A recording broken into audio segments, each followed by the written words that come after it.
Okay guys, we're down here at the body shop and we are, you notice how I point a lot? I think I might have been a G.I. Joe in a previous life. You know, the one that has a kung fu grip. I do a lot of this.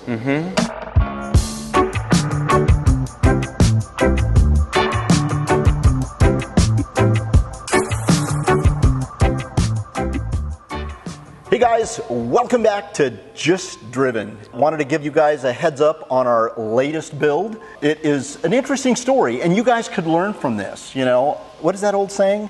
A smart man learns, no, a prudent man learns from his mistakes.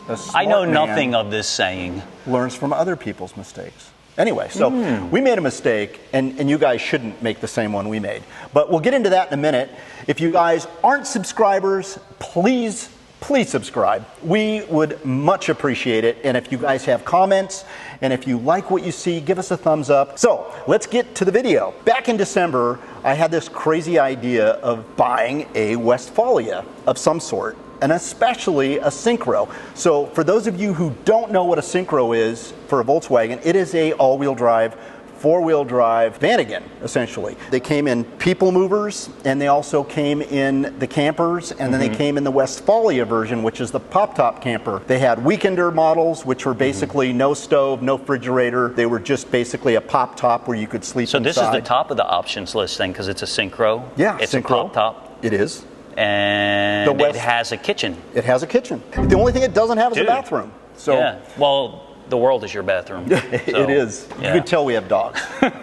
So found one on OfferUp and we said, let's go check it out. Jumped in the van and we ran down to San Diego. The car was sitting in this gentleman's driveway, backed in. He had the camper up. It looked great. Going into this, I had already had a conversation with him in detail about its overall condition. We knew it had some minor rust issues, some minor imperfections. He had owned the thing for about 10 years, bought it from a company down in San Diego that specializes in Westies, as they call them, VW vans and especially Syncros. And for the last 6 years, it had just been sitting in his driveway with a goal of eventually getting to it and restoring it. It got away from him, right? It did. We put these things away and that's exactly what happened. I mean, the rats had kind of crawled up in there and chewed on some wires. He couldn't get it started. He kind of lost interest. And then, of course, life gets in the way, right? Yeah. As so often it does. We just put our deal together. Alex and I, we've kind of went through the truck. Chad's the owner. Thanks again, Chad. Yeah, my pleasure. Really appreciate you working with us. Really excited about this one. It's a really solid truck. We're excited that it's got really solid floors.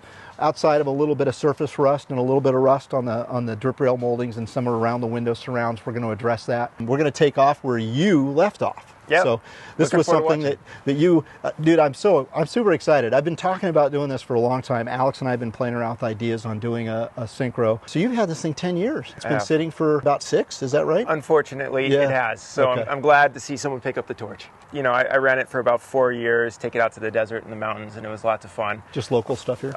Well, we'd go up to the Sierras. Oh, okay. Yeah, soft sand, steep hills, that kind of thing out in the desert. And, you know, it did great.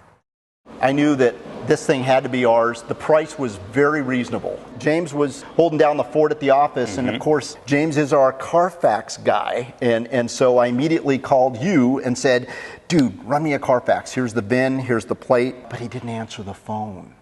I didn't because I saw Daryl come up, and I'm like, nope. Yeah, see how he is? So I immediately texted him and I said, hey, here's a picture of the plate, here's the VIN number, could you Carfax this? And I continued to ignore you. And so we waited. Yeah. And I'm doing this and I'm making small talk with the seller and Alex keeps coming up and he goes, check your phone, did James send you this? Yeah. Nothing. 30 minutes passed and I'm like, all right, well, obviously I'm gonna go with my gut. My gut said buy it and oh, happy day. Here it is, bro. Clearly, this guy didn't know its history. But on your trip back from San Diego, it really started raining a lot, and the beautiful day was starting to go sour. It all came out of his mouth. Yeah. I get a phone call from James as we're pulling out of this dude's neighborhood saying, hey, don't buy it. It's a salvage. Whoopsie. And you know, this guy likes to joke around a lot. This is true. I mean, look at his face. This is He's true. got that face, you know. I am a prankster. And So I'm like, oh, yeah, right, man. He goes, no, no, no, I'm serious. And I'm like, what do you mean it's a salvage? He goes, it's salvage. He goes, it's clean title now, but it was previously salvaged. Yeah. I'm like, you got to be freaking kidding me. It was one of those cars that somehow, along its history, when it got to that dealer in San Diego that specialized it, that title just bring magic. So, lesson to be learned here. Carfax stuff before you negotiate a deal. Now, was I bummed out? Of course I was bummed out. Why? Because the amount of money we're going to throw at this build, buying a drivetrain, building this thing up to a really bitchin' off-road overland vehicle. You just gave away the tease. We didn't say anything about the drivetrain.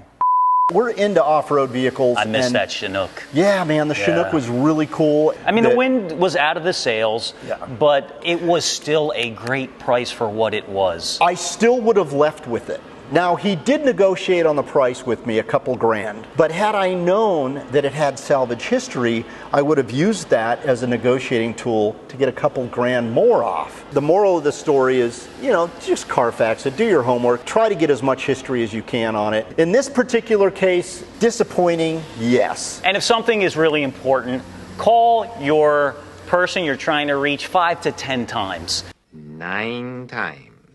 Dude, I called you multiple times. It was probably 5 times, huh? Let's go check it out.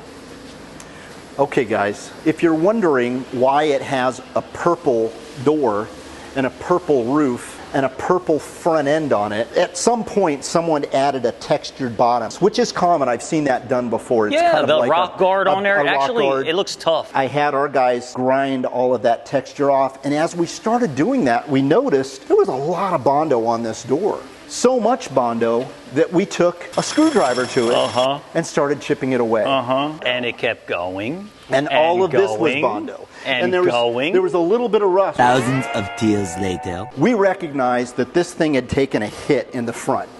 And we think it hit a tree. And a big part of that tree landed on the roof. And caved the roof in. As you guys may or may not know, there is a luggage rack that actually extends the Westfalia pop-up camper park. Actually, it's right here. We suspect that this has been replaced at some point in its life because the damage, well here, the roof look, it's under, it's there. So let's just lift this up for a sec and show you what the roof skin looked like. You know, this part of the roof was in relatively good shape. You could see primer here. This part, all those hammer marks are essentially is what someone tried to dent. You know, pull the dent out. As we grinded all the paint off, we quickly realized we're never going to make that look good without having to add just as much Bondo that was on it before back on it. That's when we decided it's time for us to find new parts. And unfortunately, no one makes Vanagon parts. So we had to go find a donor vehicle, and fortunately we did. And here it is. What you see missing out of this thing is essentially all the stuff that we kept for ours. As you can see, we cut the entire roof skin off. We stole all the parts we need. We're eventually just going to send this back to the junkyard. It had no drivetrain. It was just essentially a shell. No engine, no transmission, no interior. It was the perfect fit for us.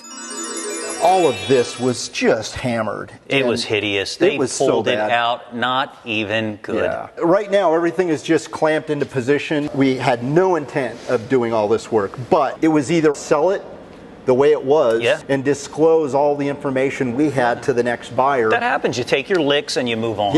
Right? Or we make it right. So what we're essentially doing is we are fixing what the last shop should have done the right way. And this is the right way to do it. Now that we've got this relatively buttoned up, we're going to go around and address some of the little rust issues. You know, we found a little bit of Bondo. For the most part, this is all solid metal. We found a little bit of filler up here. We're going to grind that all the way down. A little bit of filler we found here, so there was obviously a little bit of a sideways dent. We're going to grind that down and tap this out. Common area for rust. We had all the window glass in the back and the front obviously removed. We didn't remove the sides, did we? I'm probably going to remove all the sides. Were these seams filled? Do they fill them from the factory? No, they're exposed. Yeah, I see a little filler there, right? Yeah. Look how compartmentalized it is, right? It's modular. It's like 1, 2, 3, 4. I know. I always wanted a white one of these, and it turns out the engine bay is white. This thing was previously white. Oh, so somebody color changed it. Yeah. So we're going to go back to white, strip it all the way down to its metal, and we are going to put a beautiful paint job on this.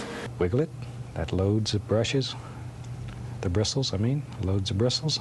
And by wiggling it and pulling it, it pulls the paint toward the end of the bristles and sharpen it, just like you would a knife. Okay, look at how sharp that is. Boy, that son of a gun is just, you could shave with it.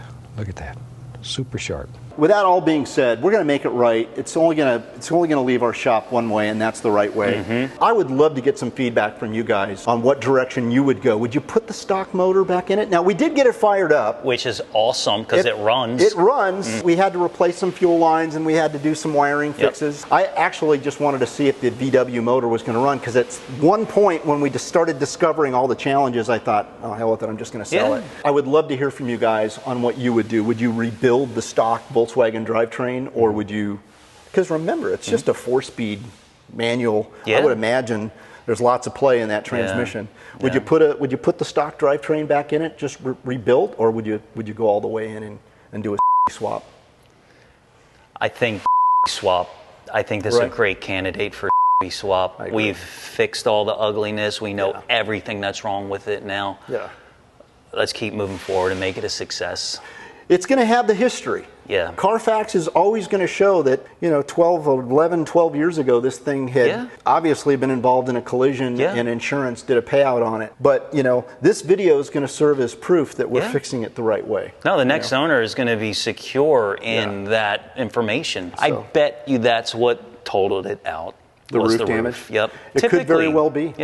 It could very well be. They lifted the fiberglass off and said, oh, we got to get into the roof skin here. If you look around, there's lots of other builds going on here. But we do have hands on it. It is on the schedule. We're hoping to see it in the paint shop in the coming months. Stand by as this thing gets built. And thanks for tuning in.